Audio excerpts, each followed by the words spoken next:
Welcome to all the classic car fans, classic car enthusiasts.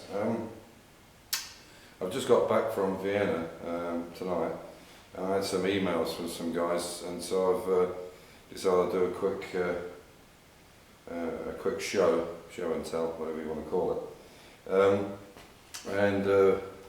Basically, I'm going to go over the E-Type, the XK, and the Mini.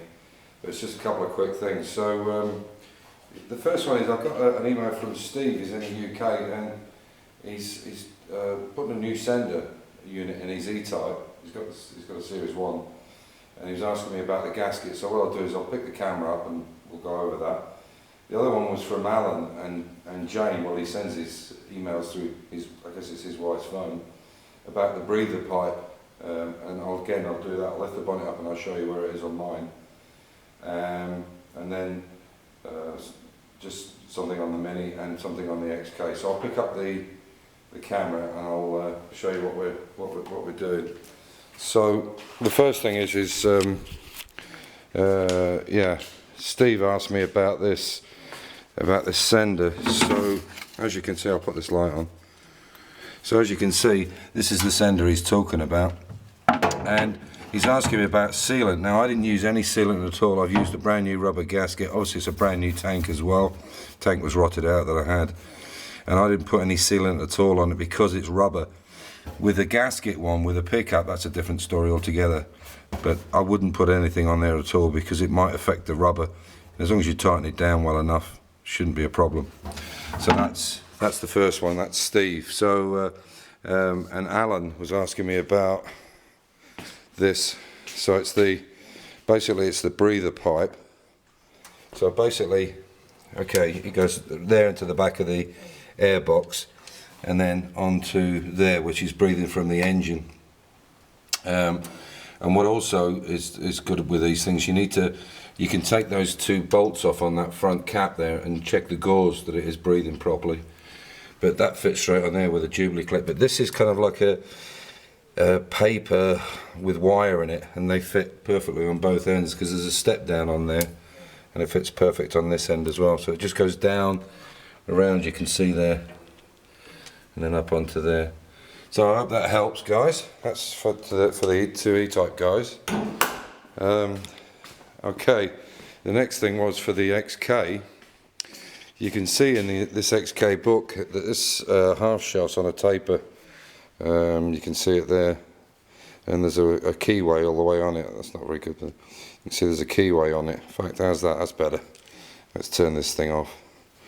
There's a keyway on it, and now this one is from the white XK, and it's been very, very stubborn. One of them's already off, but this one is so tight on this keyway, it's unbelievable.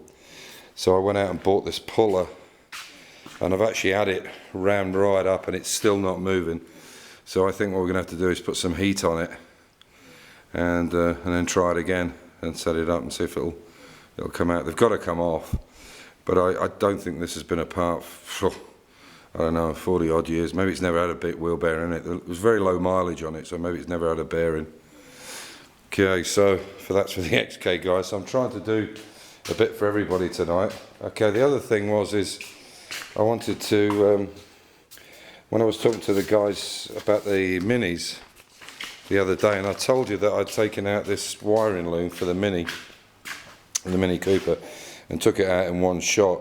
What I was going to say, and I meant to say, but I don't script these videos, obviously, that's why they're so bad, is make sure you take as many photographs. You can see this photographs here, the fuse box.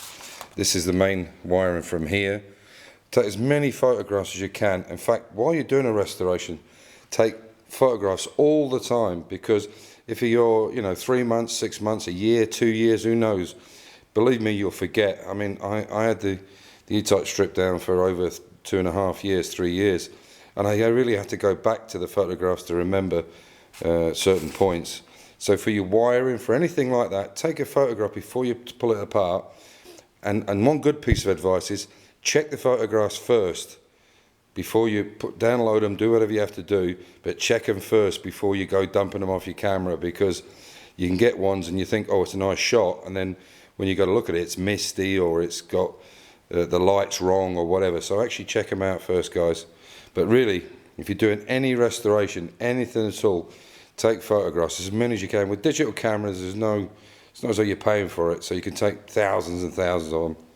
Believe me, it'll pay you back tenfold, so you can never take enough photographs. Anyway, so I'll start back on the Mini tomorrow, and then hopefully get these hubs off as well.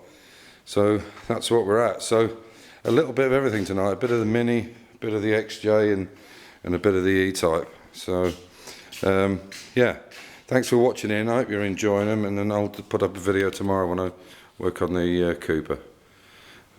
This is in a bit of a mess, this place, but hopefully it'll get better soon. Anyway, take care and bye for now. Bye.